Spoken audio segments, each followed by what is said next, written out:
বুঝছি তোমার বন্ধু। খ্যাতের বন্ধু তো খ্যাতই হয়,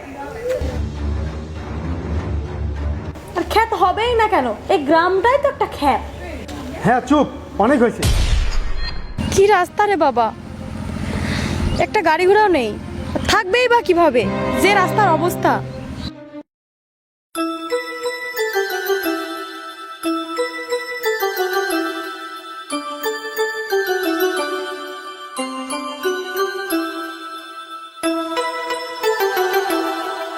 এই তুমি কোথায়? আমি তো তোমার গ্রামে চলে আসছি।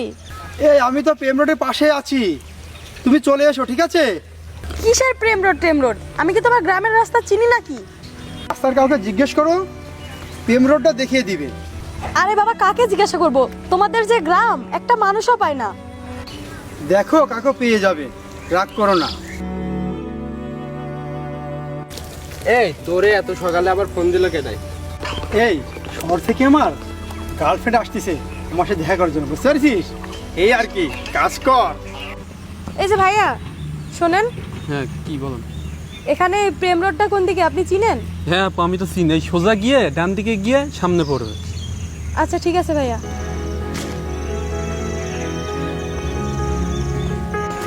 আরে মাইয়া রে, এত সুন্দর মাইয়া! আমার যদি এমন একটা গার্লফ্রেন্ড থাকতো, শহরের মাইয়াগুলা দেখলেই প্রেম করতে মন বলে।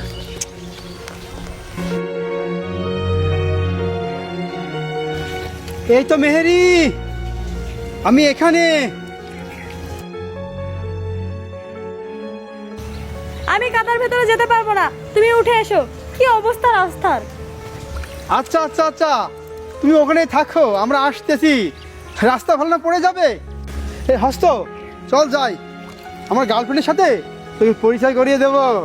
আস।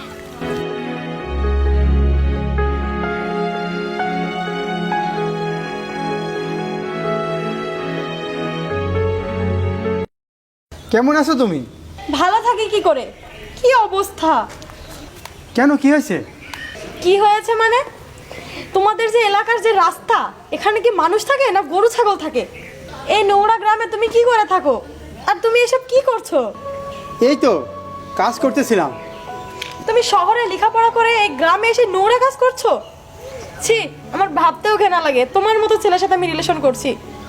ছি, আমি আগে যদি জানতাম তুমি গ্রামে এরকম নোংরা কাজ করো, তোমার সাথে আমি কোনোদিনও রিলেশন করতাম না। দোস্ত এ মায়া কয় কি? আমরা তো ভালো কামই করতেছি। ওকে, আর একটা কথা বলবেন না। বুঝছি তোমার বন্ধু। খ্যাতের বন্ধু তো খ্যাতই হয়, আর খ্যাত হবেই না কেন? এই গ্রামটাই তো একটা খ্যাত। হ্যাঁ চুপ, অনেক হয়েছে।